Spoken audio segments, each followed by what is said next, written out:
10 seconds, 5 seconds.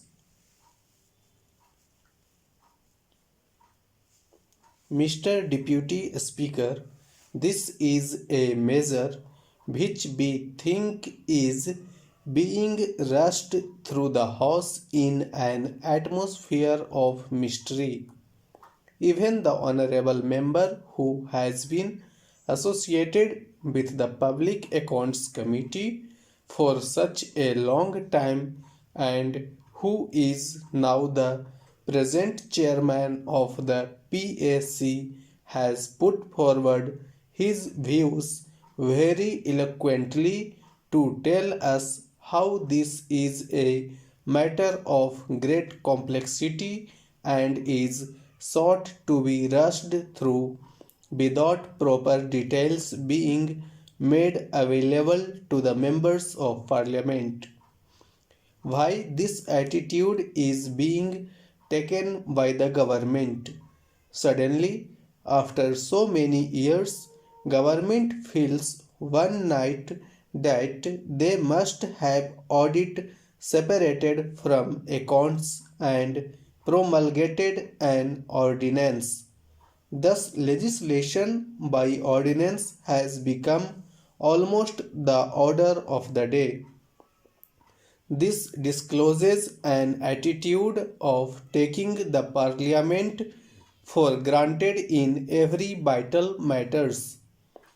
Of course, this is an important bill which need not be opposed from political point of view, and it is an important piece of legislation, but this is sought to be placed before the House. They think composition continues and they need not take Parliament into confidence. This is our basic charge. We are being asked to give our thoughts to a piece of legislation which requires very thorough study. The minister may be happy with the bureaucratic advice he receives. They do not realize what its full implications are. They are quite satisfied with the bureaucratic advice they get. We want to know the real objective separating audit from accounts or accounts from audit and come out with an ordinance and come up to the House with something which has been accomplished as it bear and then say you please give your formal assent to it and so on. Sir, we object to it on principle. Rushing through measures such as these is not a correct thing to do. There have been sustained attempts going on to bring down all edifices in the national life of our country, even in the governmental functioning of the country. We are objecting to this on principle. This is a matter which should have been conceived on proper considerations. Parliament must have been taken into confidence in much greater detail about its full implications, being the highest body as such. Of course, this is a technical matter and I do not feel much competent to speak on the implications of it or how it will ultimately affect us, because what we find is even much more competent people of the category of CAG etc. have not been able to be unanimous on this point. There have been so many views offered. There was reference made to the recommendations of the PAC. So many riders were there. The estimate committee had given certain recommendations. There are the recommendations of the ARC. The recommendations are subject to so many riders, so many conditions. All these things should have gone into the depth, and if they had not made up their minds so far, what suddenly happened just now? Why should they pass an ordinance on the 29th of February? Why cannot they wait for 7 days for the house to reassemble?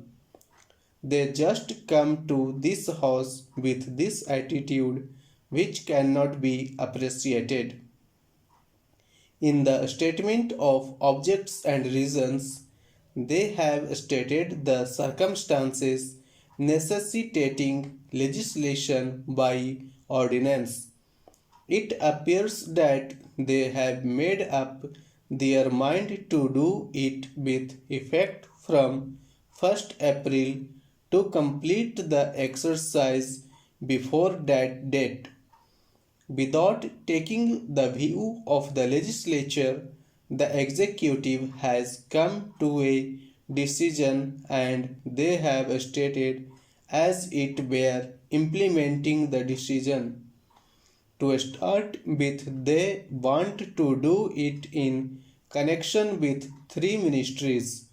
The present accounting system applicable to most ministries and departments is essentially external to financial management functions where the payments are made by the treasuries and accounts are compiled by the audit and accounts offices under the control of the comptroller and auditor general on the basis of initial and subsidiary accounts received by them from the treasuries. This system worked fairly well when governmental business was limited.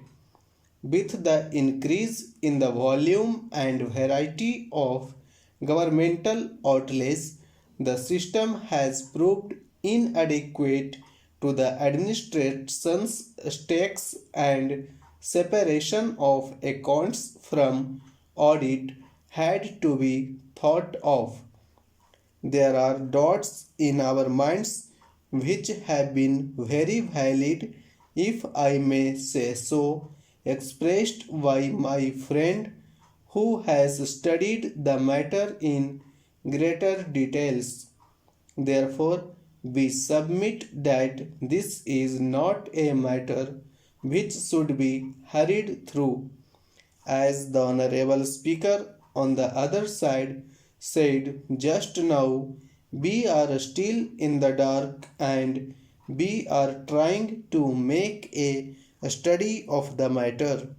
He says maybe the management control will be good, but we must know about the task forces whose reports are not available.